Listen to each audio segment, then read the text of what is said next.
Okay, thank you. John, would you address that, please? Yes, eventually. I'll have to go backwards there. I just want to make one point. I don't think I've said anything tonight that would indicate that I'm any less strong on defense than anyone else. I just think I'm in a position where the defense money is going to be spent more appropriately and smarter. You know, as a father, I worry about the defense of this country and my daughter's position every single day. So there's just because I want to unwind the wars, the war in Afghanistan and in Iraq, doesn't make me any less on strong defense. One thing I did want to clarify, though. You said that there were 3 major candidates, including yourself, in the last election. Is that correct? Nancy Pelosi, right.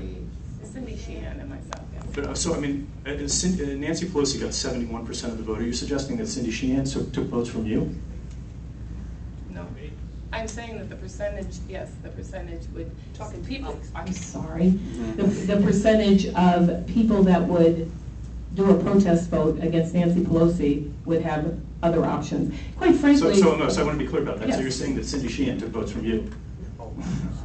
I don't think any of that's appropriate for what we're talking about. No, it's incredibly appropriate. Because you just mentioned she tried to refute something that I said. Okay. I mean, we're talking about the Republican Party nominee and the viability of the candidate.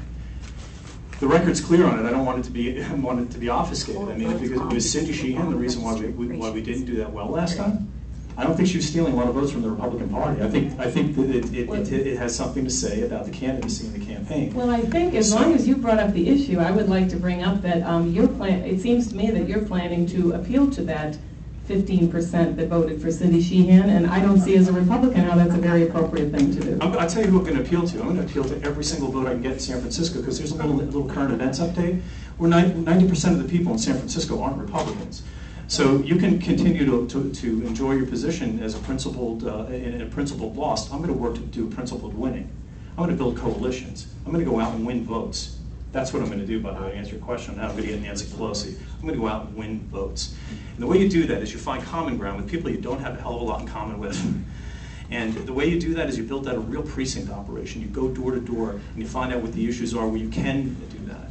Incidentally, one thing about that, Nancy Pelosi has never run a real campaign in San Francisco, and as you can tell, she's not much of a candidate. I don't know if you picked up on that or not. She's pretty good at what she does, and you can't take away what she does in Capitol Hill. That you can't deny her.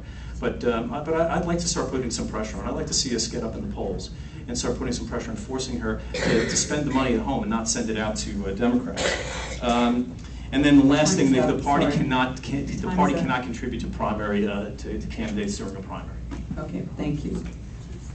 We could go on and on. Lots of good questions. I hope we touched on a lot of the issues that you were interested in. The candidates will be here after. You can talk for a few minutes with them. And we've got the rest of the campaign. You can be able to read their literature, go to their websites, etc. So this is the opportunity now for each of them to give their final statement, which will be a 2-minute summation. And John, you were first, I believe we had here. Yes. So Dana, you will be first in your summation, please. Thank you. Great. Thank you. I think we have a unique opportunity in this election to reach people that Republicans have never reached before, and that they will be more open to our message. You know, we talk a lot about what happened in Massachusetts, and you know, they call it the Massachusetts message, and I sometimes refer to it as the Massachusetts miracle. But we are in a unique position to reach people who didn't listen to Republicans before, because they see what the option is right now and what is going on in Washington. I think it's very important that we reach the disaffected Democrats and the declined estates, and I want to do it in ways that are very concrete about moderate things that the Republicans believe in, that anyone who lives in the city can buy into. Again, the sorts of facts I'm getting from the Heritage Foundation, things that are nuts and bolts. This is how it's going to affect you. I also think we're at a point where we can show solutions that Republicans have offered instead of the kind of overwhelming government takeover propositions that the Democrats offer.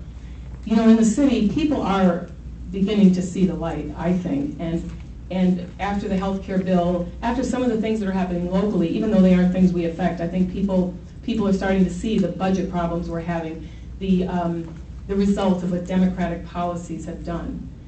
So I want to take this opportunity to reach those moderate people, the moderate Democrats, like I said, and the declined estates that we often refer to as our closet Republicans. And again, John will say I'm misrepresenting his positions, but I don't see this as the time to reach to the left, to the far left, as a strategy, when right now what we're seeing is people want solutions. They want real solutions, and I think Republicans can deliver them. And I have a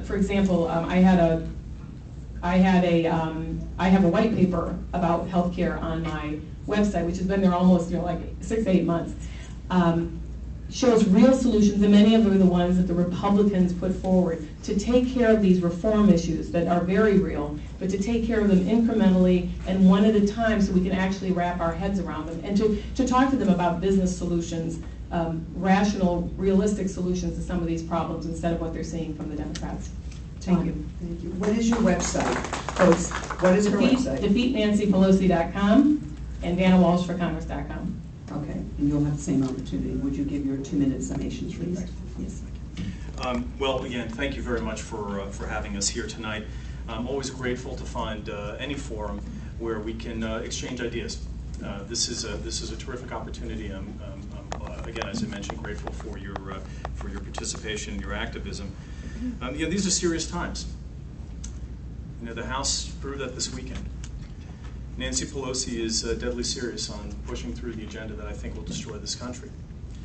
We have to run a campaign, run a candidate that can actually connect with people. I'm not going after any far left. I'm not going to get their votes anyway. How are they going to connect with somebody like me? You've heard my positions tonight. So, I've never said that I never would, but I think that there is a way to win, and here's my formula. I'm going to try and win 25% of the Democratic vote. I'm going to try and perform the same exact way that Scott Brown did with the independents. And then I'm going to need, and I'm going to want, and I'm going to beg for a robust and motivated turnout from the Republican Party. We suspect that 120,000 people are going to vote in the general election. If we have that kind of performance with each of those groups, I'll defeat Nancy Pelosi in November. Tonight I want to leave you with 3 things. The first is, as I've mentioned before, is that we cannot solve our problems until we understand what the appropriate role of government is in our lives. We have to restore respect for the Constitution. Secondly, that the federal debt and the unfunded liabilities, this situation is at an emergency level. We have to start slashing spending right away.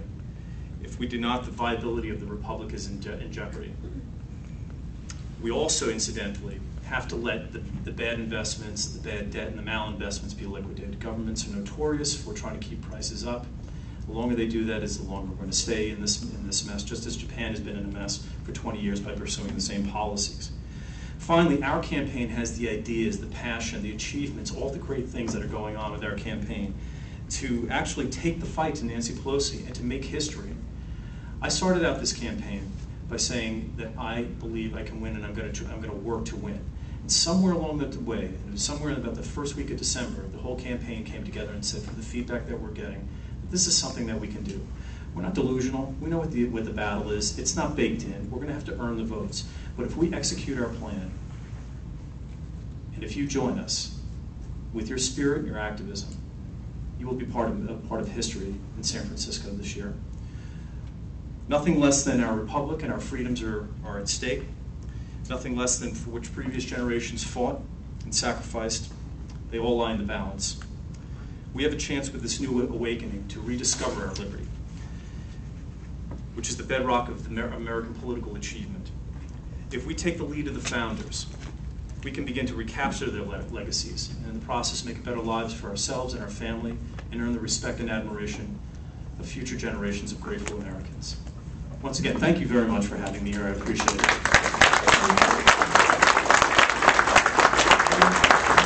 you give us your website for folks who would like to go It's JohnDennis2010.com.